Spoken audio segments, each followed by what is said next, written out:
We saw Marjorie Taylor Greene buy that dip. I got one question for her. How much did you make? How much did you make off of people's despair? How much did you make off that panic? How much did you make off of that suffering? No more. We can't accept it. Put that picture back up. That is Congresswoman Alexandria Ocasio-Cortez speaking to a packed arena outside of Boise, Idaho last night, forcefully calling out her colleague, Marjorie Taylor Greene, for some curiously timed stock trades. Look at that crowd. Wow. Greene disclosed on Monday that she had purchased as much as $315,000 worth of stock on April 8th and April 9th. That's the day before and the day of Donald Trump's announcement that he was pausing a sweeping set of global tariffs. It's an announcement that sent the stock market soaring. The day before Trump's climb down on tariffs, she also dumped between $50,000 and $100,000 in Treasury bills.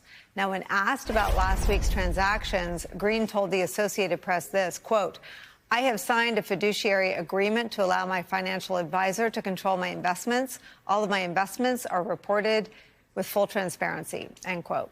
Now, since members of Congress are required by law to disclose their stock trades within 30 days of making them, we could learn more about who else may have made money off of Donald Trump's man-made stock market chaos in the coming days and weeks. Joining our conversation is New York Times congressional correspondent Annie Karni.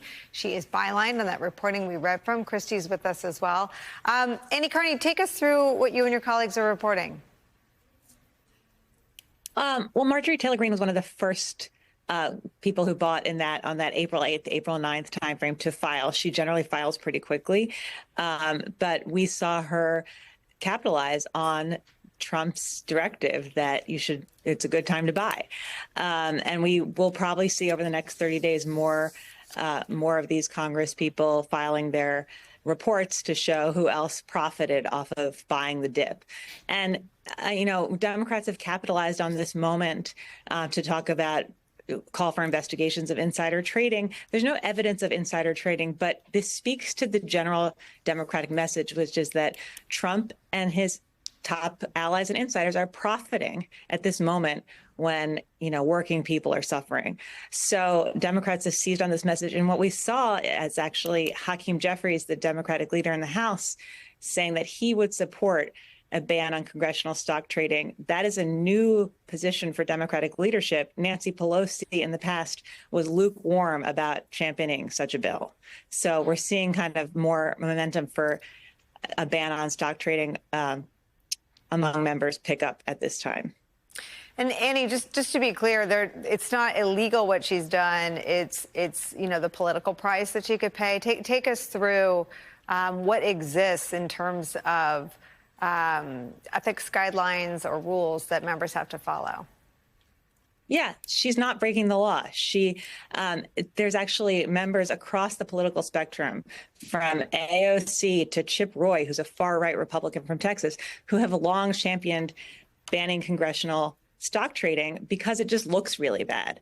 It looks like, members of Congress have access to intelligence briefings, classified information. They meet with decision makers. It looks like they might have access to information that regular people don't. So it just looks bad. They're not breaking the law by doing this, but there has been momentum to try and pass a law that would not allow them to do this.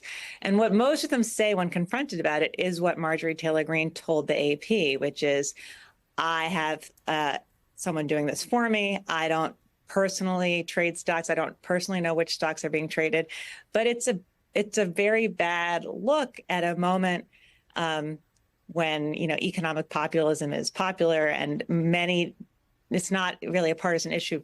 Both Republicans and Democrats, when they campaign, often say they would want to ban this practice because it gives the appearance that it's like swampy and these people are profiting where you can't.